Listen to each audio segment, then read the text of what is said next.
Good morning to everyone. Today's update focuses once again on 3I Atlas, largely because a pattern is starting to emerge in media coverage and online discussion. People are already beginning to move on, to forget about this interstellar object, even though it is nowhere near finished with its journey through our solar system.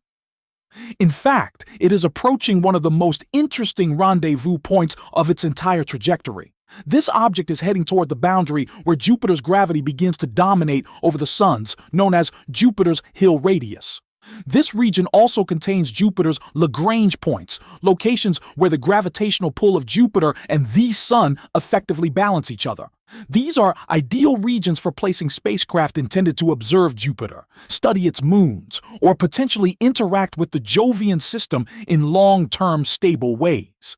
And yet, much of the mainstream coverage suggests that it's time to say goodbye to 3I Atlas, that the close approach is over, that nothing remains to be discussed, and that it behaves exactly like an ordinary comet. That conclusion is deeply frustrating because there is at least one major feature of this object that does not make sense if it is purely natural. That feature is the anti-tail. Throughout this update, we'll be looking at new images and footage that clearly show this phenomenon. Many of these images look completely comet-like at first glance until you notice that the tail is pointing in the wrong direction. In a normal comet, solar wind pushes dust and gas away from the Sun. This means that when a comet moves away from the Sun, its tail should trail behind it. The solar wind travels at hundreds of kilometers per second, far faster than the comet itself. 3I Atlas is moving at roughly 60 kilometers per second, while the solar wind travels closer to 400 kilometers per second or more. If this were a standard comet, the tail should be pointing away from the direction of travel. Instead, the coma and tail appear to trail in a way that defies that expectation. This isn't speculation from backyard observers alone. This behavior has been confirmed by professional observatories, including Hubble. It remains one of the most puzzling features of the object. Another major question is where 3I Atlas came from. Its point of origin is unique among known interstellar visitors. It appears to originate from a direction close to the galactic core. More precisely, its inbound trajectory is only a few degrees away from Sagittarius A*, the supermassive black hole at the center of the Milky Way. Even more intriguing, this direction is also only a few degrees away from the origin of the famous WOW signal, a powerful and unexplained narrowband radio signal detected in the 1970s. These coincidences are difficult to ignore. Recent peer-reviewed research suggests that the region near the galactic core could counterintuitively be an ideal location for advanced civilizations. At first glance, this seems impossible. Supermassive black holes are often imagined as chaotic, destructive environments flooded with radiation. But observations over the last decade have shown that stable star systems can exist surprisingly close to Sagittarius A*. Many of these stars host planets, and some of those planets may lie within habitable zones. This connects directly to the long-standing Fermi paradox, the question of why we haven't observed evidence of extraterrestrial civilizations despite the vast number of stars and planets in the galaxy. Traditional arguments assume that advanced civilizations would expand outward, colonizing the galaxy relatively quickly. Under those assumptions, they should have reached Earth long ago. The absence of evidence was taken to imply that such civilizations do not exist. But that logic relies on a series of assumptions. One of the most important variables is longevity. How long do technological civilizations actually survive?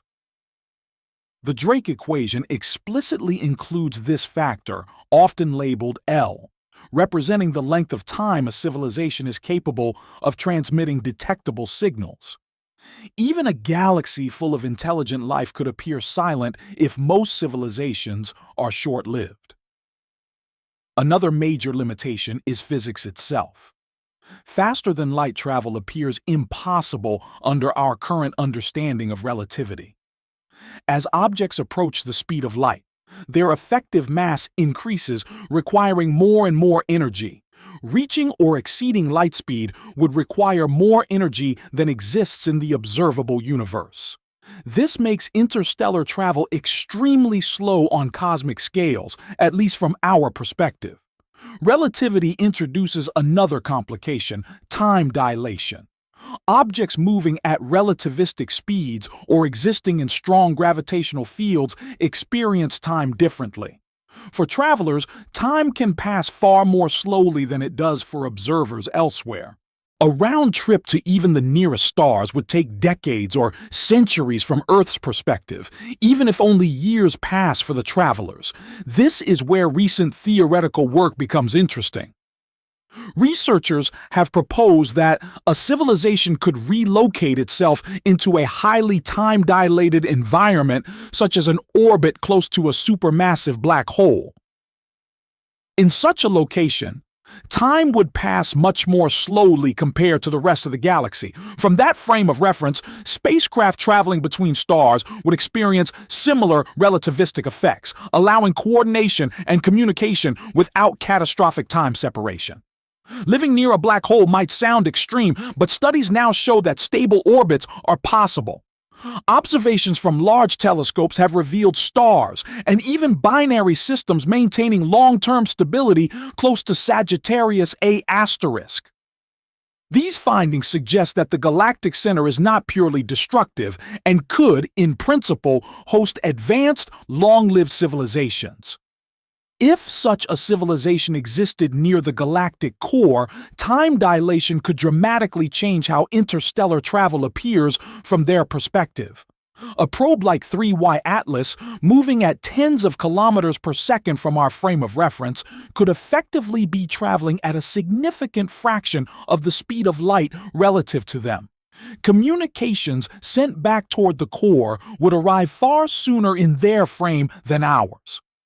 Exploration across tens of thousands of light years could be feasible within what feels like a manageable time span. All of this remains speculative. There is no definitive proof that 3I Atlas is artificial. It may still turn out to be a natural object with unusual but ultimately explainable behavior. But the combination of its anomalous tail, its chemical composition, its trajectory, its point of origin near the galactic core, and its approach toward Jupiter's gravitational domain forms a pattern that deserves serious consideration. Until each of these anomalies is convincingly explained through natural processes, alternative hypotheses should not be dismissed outright. This object continues to challenge assumptions, and that alone makes it worthy of continued attention. Thank you for taking the time to explore these ideas. The questions raised by 3I Atlas are far from settled, and the coming years may reveal whether this visitor is simply rare or something far more extraordinary.